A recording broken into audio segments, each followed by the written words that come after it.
Selain daripada ketagihan video lucah, kami juga mendapati dan menjumpai bahawa satu lagi masalah yang membelenggu di kalangan remaja khususnya, iaitu masalah yang kita sebut sebagai ketagihan onani. Dan ketagihan onani ni sebenarnya bukan berlaku di kalangan remaja sahaja, bahkan dia berlaku di kalangan orang dewasa, bekerja, bahkan dah berkahwin sekalipun. Dan masalah ini sebenarnya bukanlah berlaku di Malaysia sahaja, dia berlaku di seluruh dunia.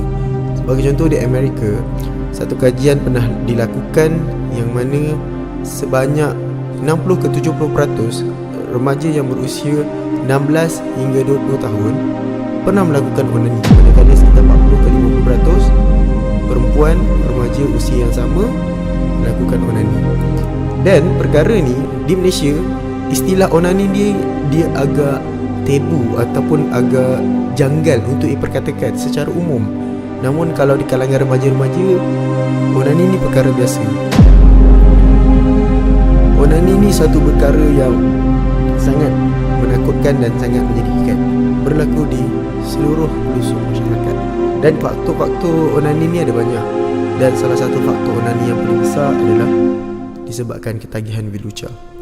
Dan hari ini kami nak berkongsikan beberapa perkara yang menyebabkan ataupun kesan daripada ketagihan onani ni.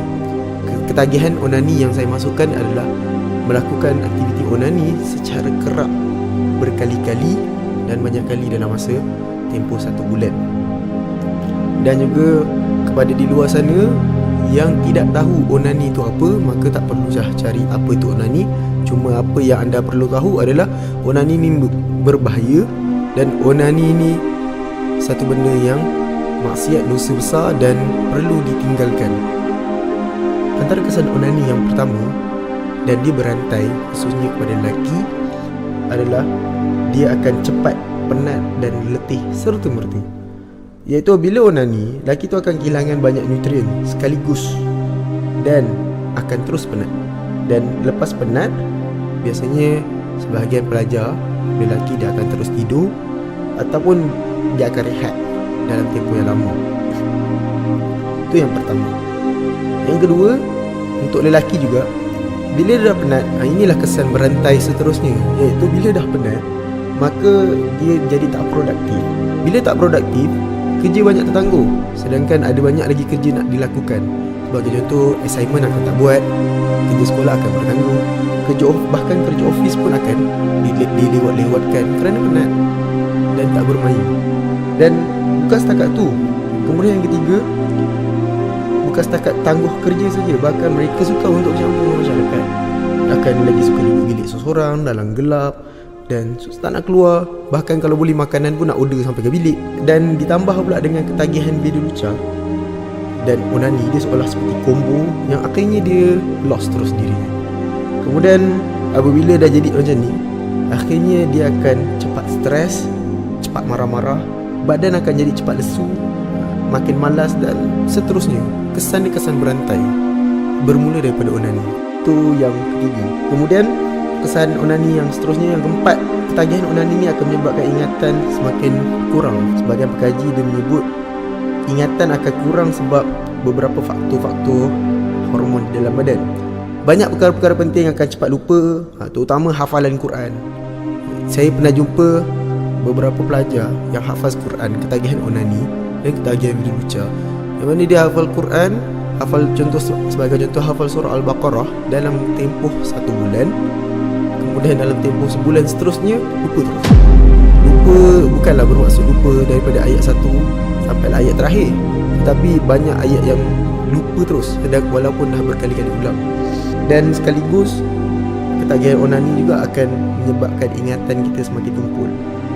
Yang kelima, perempuan yang ketagihan onani pula, antara kesan yang berlaku adalah bila dia beronani, dia akan menghasilkan banyak bendali badan, ataupun dalam bahasa Inggeris kita sebut sebagai body fluid retention, yang mana penghasilan lendi yang berlebihan ni akan membuatkan seorang perempuan jadi gemuk dan berat badan berlebihan.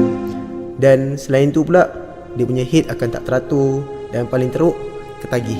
Kesan yang keenam ni untuk lelaki dan perempuan adalah lelaki dan perempuan tu akan hilang sifat malu. Ini paling bahaya.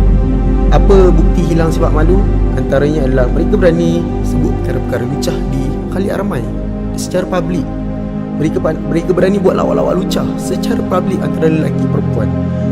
Bahkan ketagih untuk tengok video lucah lagi dan lagi, hingga tahap kalau lelaki mungkin ketagih untuk tengok anime lucah dan seumpama. Dan yang kesan yang paling tak ekstrim, yang terakhir yang ketujuh adalah dia mudah trigger untuk berzina.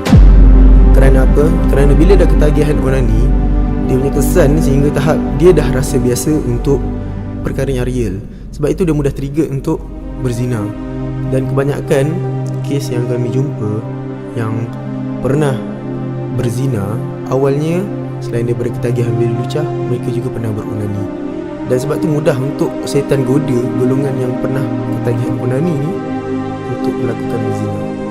Jadi kami nak fokuskan kepada remaja yang belum berkahwin. Inilah antara kesan-kesan yang sangat sedih dan sangat kritikal, yang mana akhirnya dia akan bawa kepada berzina juga. Jadi kami berpesan kepada remaja di luar sana, khususnya anak-anak muda yang ketagihan onani, tinggalkanlah cepat-cepat. Tinggalkan segera yang mungkin. Jangan sampai datang satu musibah pada kita, barulah kita rasa nak insaf, barulah kita rasa nak taubat. Tapi dah terlambat. Moga-moga kita mati dalam keadaan bertaubat